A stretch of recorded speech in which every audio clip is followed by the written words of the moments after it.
Hello everyone, welcome back to 12 minutes to CLAT. I'm Keshav Walpani again. So बहुत सारे students को ये प्रॉब्लम होती है कि कैसे टारगेट्स बनाएं, बिकॉज अब preparation is getting real, we getting closer to the exam every single day and we don't exactly know कि क्या चीजें एग्जाम में आ सकती हैं। अगर आपको पता भी है कि क्या आ सकता है क्या नहीं आ सकता है, तो हमको ये नहीं पता कि what do I do in a single day, because हम जितना भी करते हैं हमको लगता है कि तो बहुत कम है, आज तो कुछ हो ही नहीं पाया। How do I move on to the next day, because कल तो बहुत कम हुआ था। एंड वो पूरी खिचड़ी दिमाग में हम बना लेते हैं। Ultimately we feel that we are useless, है ना। हमें लगता है कि हमारे मॉक में भी नंबर नहीं आते, हम क्लैट के लायक है ही नहीं। See, understand this. Every CLAT aspirant who has cleared CLAT also has felt this while he or she was an aspirant. I have myself been at your place. इसलिए मैं आपको एक बहुत सिंपल प्लान समझाता हूँ आज, जिसको समझ के आप अपनी डेली प्लानिंग और वीकली प्लानिंग बहुत अच्छे से कर पाओगे फॉर दी एग्जाम। एक बात आई थिंक सबको समझ में आ गई है अभी तक, चाहे आप पिछले 8 महीने से प्रिपेयर कर रहे हो, चाहे आप पिछले 2 साल से प्रिपेयर कर रहे हो, चाहे आप अभी स्टार्ट करोगे। Everybody has to work hard in the last 1.5-2 months because these are going to be the make and break months of your CLAT preparation. You can be a topper. Last के 2 month में नई preparation अच्छे से करी, burn out हो गया, you will not clear CLAT. You may be somebody who's an average or a below average student, starting now very newbie to CLAT. फिर भी अच्छा खासा effort लगेगा। सबसे पहले 2-3 चीजें जो मैं clarify करूंगा before going into how to schedule a day.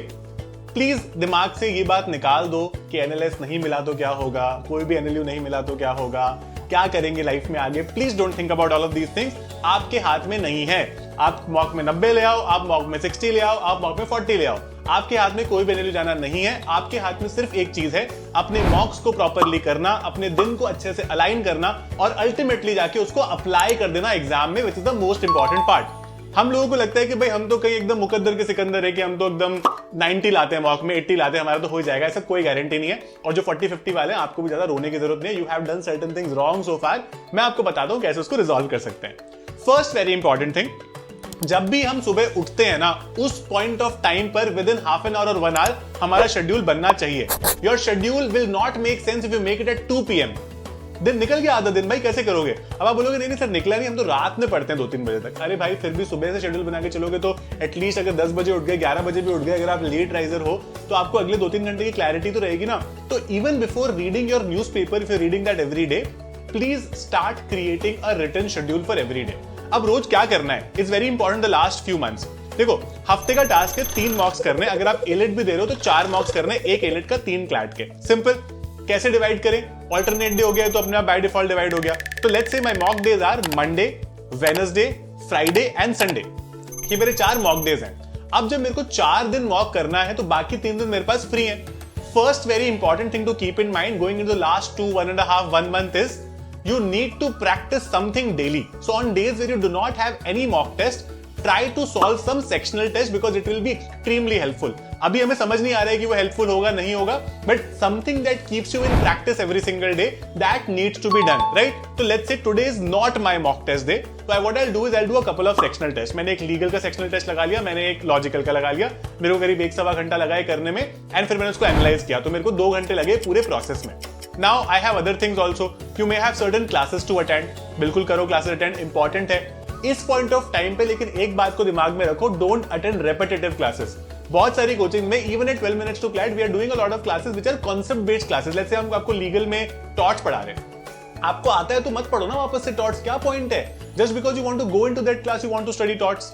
लेकिन एक फायदा होता है क्लासेस को रेगुलरली अटेंड करने का कि क्लास के हिसाब से अपने टारगेट्स बनाते हैं। इसका क्या मतलब है? Let's say I start studying at 11 AM in the morning. I have a schedule ready before that. I start with a newspaper at 11.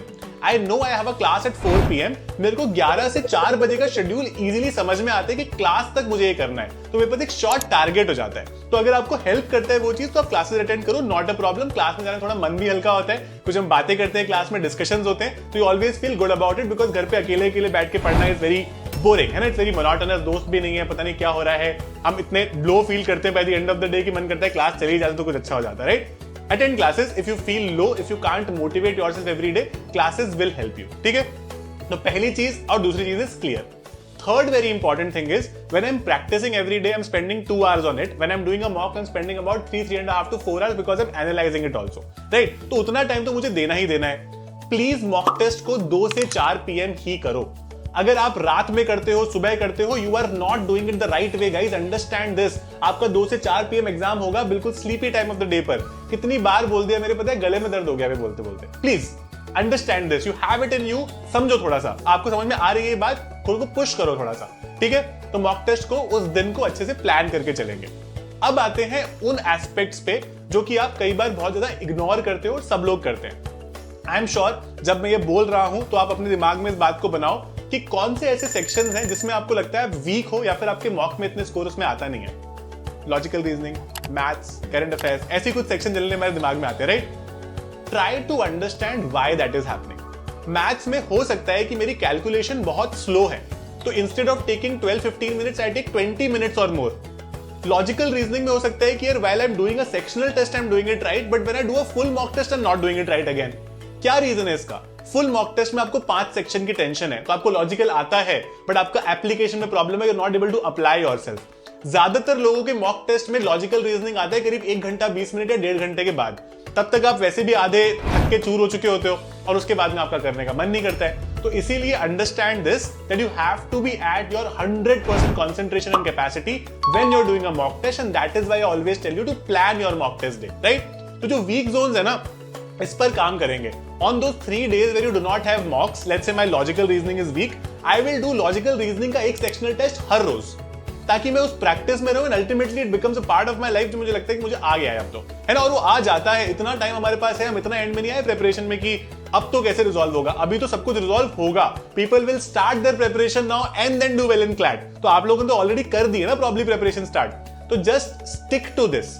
Fourth is very important aspect to understand is a lot of us demoralize with a lot of things. Let's say मान लो कि आपका mock में score अच्छा नहीं आ रहा, या फिर आपकी प्रोग्रेस ही अच्छी नहीं है, तबियत खराब हो गई मेरी कभी, तो मेरे 3-4 दिन वैसे खराब हो गए, कोई फैमिली फंक्शन में जाना पड़ा, दिवाली आ रही है, दिवाली में पता नहीं क्या होगा, कितना पढ़ना है, क्या करना है, वी आर नॉट क्लियर, है ना। There are so many things happening और कुछ पे हमारा कंट्रोल भी नहीं है। प्लीज अंडरस्टैंड दिस कि लास्ट के 2 महीने में आपको स्कूल छोड़कर सिर्फ क्लैट पर फोकस करना पड़ेगा, और जो बाकी की आपकी फेस्टिविटीज है ना, कोशिश करो कि उसको कम से कम कर सके। Don't avoid it all together. ऐसा नहीं हो सकता कि बाहर पटाखे फूट रहा, अंदर बैठ के मॉक सॉल्व कर रहे हो। No, that's not possible, right. Participate, do things, take breaks, but not at the cost of your preparation. If you can spend, let's say, good 3-4 hours, 5 hours on the Diwali day also, on your preparation during the day. ऐसा तो नहीं हो रहा कि सुबह से 11 बजे पटाखे फोटो निकल जाते हो, या फिर सुबह 11 बजे लोगों को मिठाइयां बांट रहे हो, खाना खा रहे हो, अच्छा नहीं। 11 से 4, 5, 6 तक का टाइम थोड़ा सा रिलेटिवली फ्री होता है, रात से दिवाली का माहौल बनता है, राइट। तो कोशिश करो कि उन दिनों पर अपने आप को थोड़ा सा ऐसे कंट्रोल करके अच्छे से प्रिपरेशन में थोड़ा बहुत इनग्रॉस कर सकते हो। एंड ऑन डेज जहां पर आपको लगता है कि सर पॉसिबल ही नहीं है, हम तो कहीं और चले जाते हैं दिवाली के दिन, हम तो मम्मी बुआ के चले जाते हैं, तो फिर आप क्या कर सकते हो, while you are on the way you can study a compendium. आप बोलोगे नहीं सर ऑन द 15 मिनट दूर ही रहती है बुआ, है ना, उस दिन मत करो कुछ भी, it's completely fine. Don't be too harsh on yourself. मैं आपको बोलता हूं ना, एक बड़ी इंपॉर्टेंट और मेजर चीज ये है कि आप लोग पता क्या करते हो, जिस दिन पढ़ना है ना, जिस दिन आपके पास पूरा दिन फ्री है, उस दिन तो आप पढ़ते नहीं हो, ठीक है। उस दिन आप इग्नोर भी करते हो इस बात को कि यार ठीक है थोड़ा बहुत हो गया, कर लिया। जिस दिन एक्चुअली कुछ कमिटमेंट आ गया, जहां पर आपको अपने पेरेंट्स जबरदस्ती लेके कि नहीं चलना पड़ेगा, वहां पर आप उनको दोष देने लग जाते हो कि इससे वजह से मेरी पढ़ाई नहीं हो पा रही, क्योंकि उस दिन बुआ के चले गए थे। भाई अंडरस्टैंड दिस यार, यू आर स्मार्ट इनफ। कोई आप हर रोज वैसे भी कुछ 8-8, 10-10 घंटे नहीं पढ़ रहे हो, राइट। उतना किसी के पास भी आई वुड से कैपेसिटी नहीं होता है। It's important to take breaks. तो फेस्टिविटीज में कुछ बहुत ही इमरजेंसी है, it's okay to take break, but उसके अलावा जब टाइम मिल रहा है उसका बेस्ट यूज करो, राइट। Summarising this session, practice every day something, a sectional test or a mock test. Make a written schedule for a daily basis ताकि आपको पता चले कि आपको क्या क्या करना है. Time is here to focus on your weak zones. Could be logical, math, GK, anything. For those who are really struggling with current affairs backlog, you can genuinely join my current affairs and static GK course. आप इसका link description में मिल जाएगा. आप एक बार click करके देखो. It's the cheapest and the most reasonable course that you will get in the entire CLAT. And you know I am going to be teaching you. तो अगर आपको मेरी टीचिंग स्टाइल पर थोड़ा सा क्वेश्चन मार्क है, तो आप मेरी वीडियोस देख लो यूट्यूब पर। मैंने करंट अफेयर्स के काफी सारे वीडियोस बनाए, उससे समझ में आ जाएगा कि what is the level we are going to give you, right. If you are going to start your preparation properly and you feel कि मेरी वो कोचिंग में तो कुछ पढ़ाया नहीं, मैंने ध्यान नहीं दिया, जो भी, we have launched a batch called संकल्प also. फिर अलग से करंट अफेयर्स का बैच में देना। संकल्प will have everything. This is a crash course which will guide you till the end of your preparation on how you need to go, or you could say move ahead in the preparation with respect to concepts, practice and everything that you need. Strategy is going to be the most important part going forward, because हम दिमाग से थोड़ा कम सोच पाएंगे, because हम यहां से सोचने लग जाएंगे, है ना। हमें डर लगने लगेगा, हमें एंग्जाइटी होगी, हमें रोना आएगा। उसके लिए we are here to help you at any point in time. Visit 12minutes2clad.com. You can always contact us on these numbers. अगर आपको इसके ऊपर भी अगर कोई डिस्काउंट कोड चाहिए तो आप मेरा कोड यूज कर लेना मालपानी. इससे ज्यादा और कुछ नहीं हो सकता है. प्रिपरेशन स्टार्ट करो. Don't wait for anybody to come to you and tell you कि भाई ऐसे होगा वैसे होगा. You will have to pick your books, pick your pen, start solving, start doing things now, right? That's it about this session. अगर कोई भी और डाउट होता है, mention it in the comment box. I'll be very happy to take it from there and answer it for you. Keep working hard, keep smiling. We are always there for you. Don't worry. कुछ भी problem होता है, please reach out to us. All the best, guys.